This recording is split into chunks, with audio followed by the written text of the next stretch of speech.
ચૂંટણી લડવાની છે, આપણે વિકાસના પંથમાં લડવાની છે. આપણે વિકાસ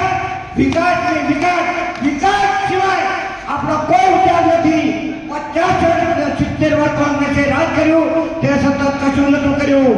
આપણી સમસ્યા આપણે કહી છે 20 વર્ષની અંદર જય વિકાસ એના સિવાય કોઈ નથી. એટલે આપ સૌને મારું એ વિનંતી આહવાન છે કે આપ રખે છૂટતા કમળ એ જ આપણો ઉમેદવાર, ભલે ઉમેદવાર ગમે તે હોય પણ કમળ એ જ આપણો ઉમેદવાર, કમળ એ જ નરેન્દ્ર મોદી.